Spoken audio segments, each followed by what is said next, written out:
Namaste. Welcome to my channel, the UPSC game. These are the important contents which we are going to cover today, so stay focused. Hello guys, my name is Vijay and here I am with the new National Census 2026-27. And before delving into the topic, as usual, we shall brainstorm on basis of the topic relevant, right? And this topic belongs to GS2 governance part under the government schemes and policies and structural reforms and actions. And when we read the terms, the government schemes and policies, there may be many schemes which we have to read or which we come across in our journey. And you or me can quote number of government schemes or policies, right? But to limit our scope right now, we will just stick to the PYQs related to these. With respect to government schemes and policies, there was like PORA, like providing urban services in rural areas, right? This was a PYQ. And there was also a question about Gati Shakti, right? And NPR, etc., right? And also Aadhaar. These are the questions which we can expect from this topic. And with respect to structural reforms and actions, this is a very analytical topic. The PYQs which were asked were like the LPG reforms based on this, and there was also like the clashes or the discrepancies between sectors of government and their effect on environment, right? And for such questions, we need in-depth analysis, and we have to do every day the news. Because why I'm stressing on news, because there was a recent news article on a Sariska tiger reserve, right? And I will be doing the news article soon. It is in process. And why I'm mentioning this news article is because by mentioning this in this type of questions, you will get the additional marks and an edge over the topic, right? So with that aside, we shall delve into the topic. Well, in the news article, they gave two reasons for why this national census is going to be different, right? And what are the two reasons? The counting of castes beyond the scheduled castes and scheduled tribe, and the new delimitation exercise.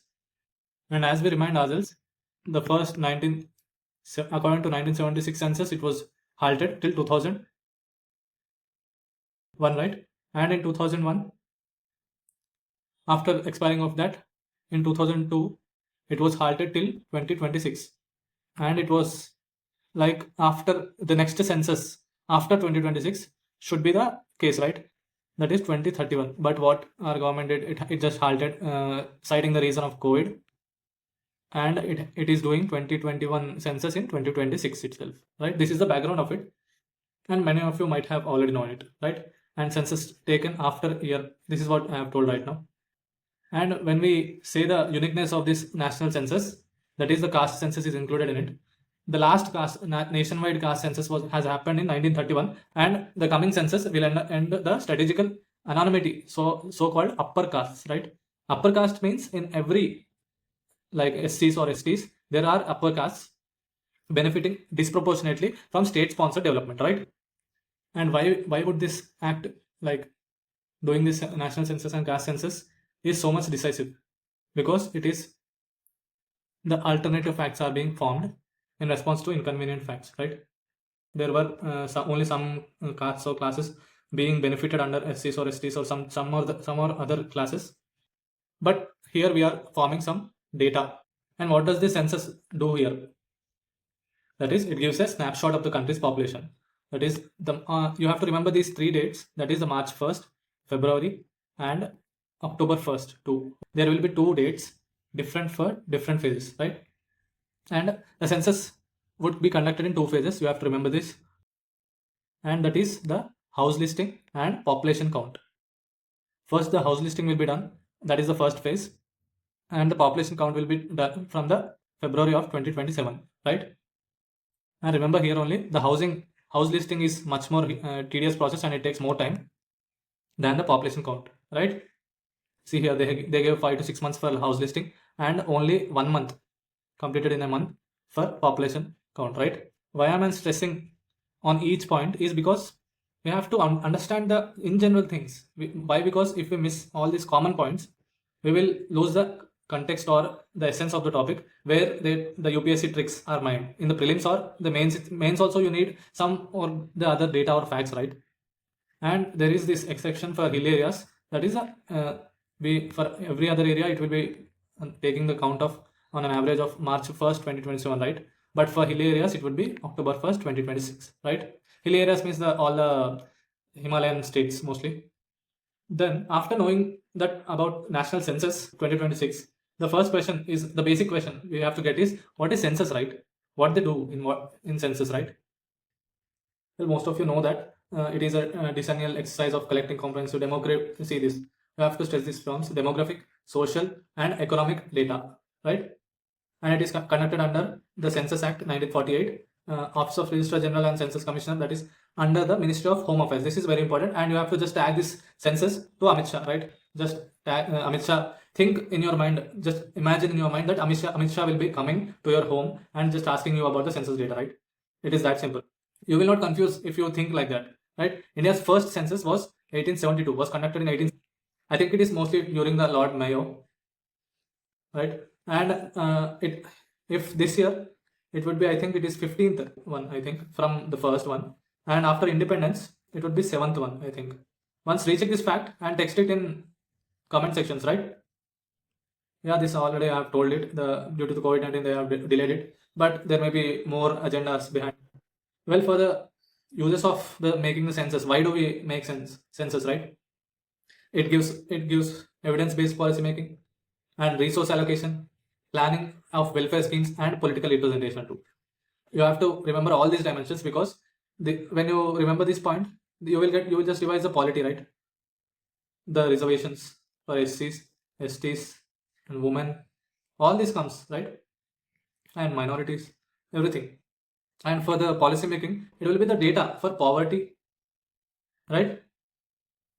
And everything else, right? And resource allocation and planning, this is simple, right?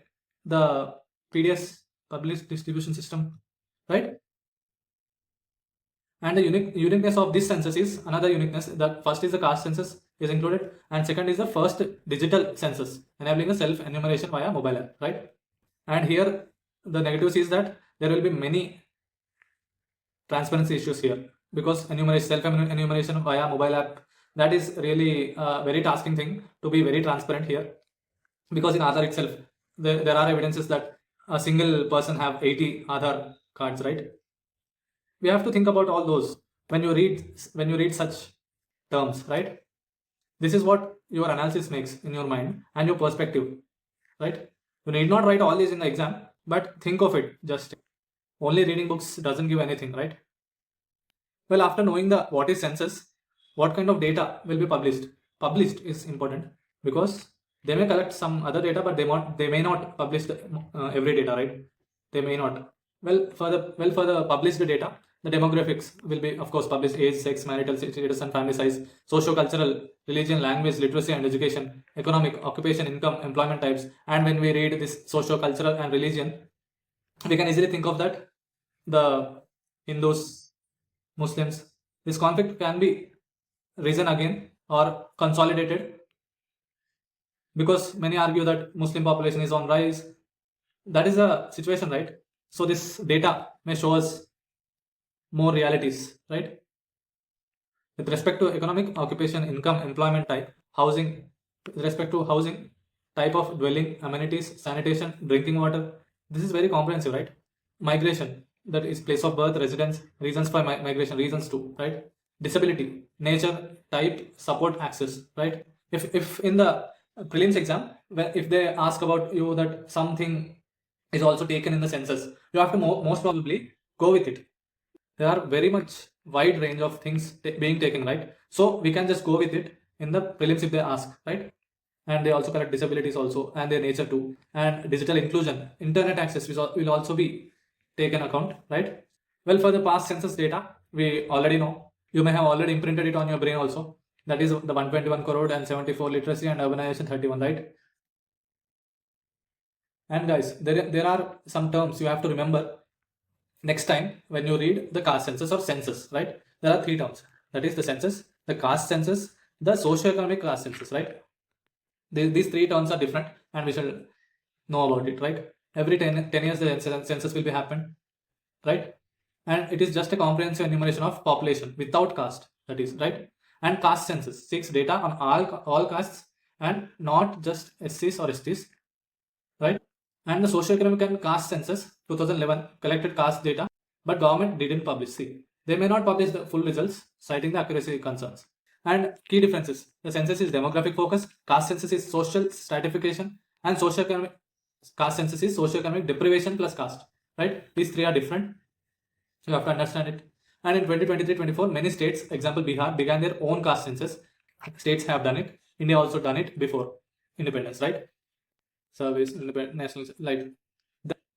Here we have discussed some why do we do the caste census, right? Now we have to elaborate more the main objectives of conducting the next census, right? The next one, update population statistics post COVID for planning, right? And resource allocation for healthcare and housing, right? We have already discussed here evidence-based resource allocation, right? And identify demographic shifts. Yeah, this is very important because we are going to have demographic transition in 2040s, right? So we need data. Support infrastructure planning under schemes like Amrut scheme. Why Amrut scheme is mentioned here? Why? Because it is applied for cities with population greater than 1 lakh, right?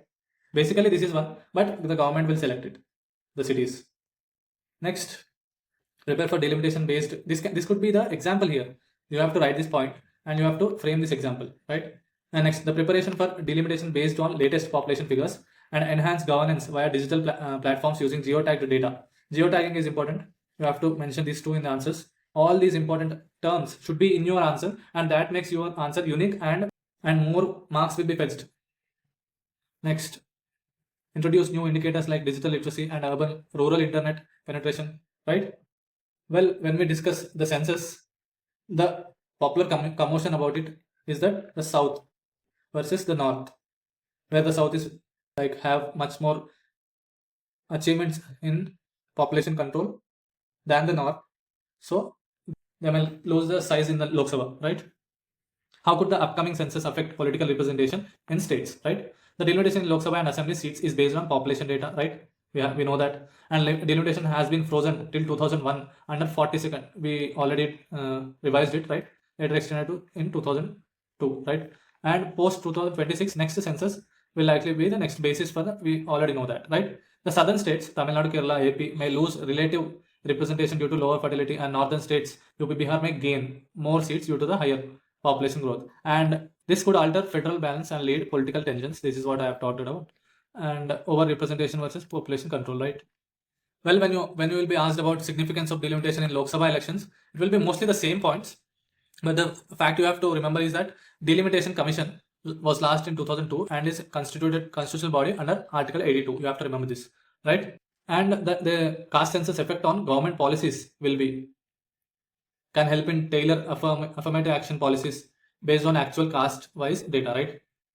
Basically, they are talking about reservations here, and supports targeting in welfare schemes, education, employment, and PDS. We have already discussed it about, right? Next, enables reforms in reservation quotas for underrepresented castes. That is, you can increase the number of percentage of people of underrepresented castes and decrease the number of percentage. That is, for example, it was 10%, you can decrease it to 4%, like that, right? Helps rationalize OBC categorization in central and state lists. And OBC reservation is generally 27%, but the population is around 42, I think 42%, right? I think. Check this fact again and comment it in the comment section, right? Assess judicial scrutiny of criminal and backwardness claims. Then the examples of caste census is Bihar caste census in 2023 used to demand higher OBC quota, that is 27 to 42%. Yeah, here it is. I think it is 42% are OBC people mostly. This is correct. And Karnataka used caste census for internal OBC categorization, right? That is what the caste data is used for, right? And next, well, we do know that there will be challenges. But when you are asked what are the challenges in implementing the caste-based data in census, then what answer can you write? Before watching this, stop the video and think of 4 or 5 points yourself and just see how can you and what at what stage are you at, right? Enumerate complexity, that is over 3000 castes and classification issues. Yeah, it is very much important to note that there are many castes which want their status to be lowered, like for example the Jats, or many some Yadav community was also, and some the Betta Kurba of Karnataka got ST, right? So the other Kurba also asking the ST status or something like that. There are many issues with that, right? And data accuracy, risk of duplication, this is a major factor, and we just read it and leave it, but it is a really major factor. You have to understand the implications of this word, right?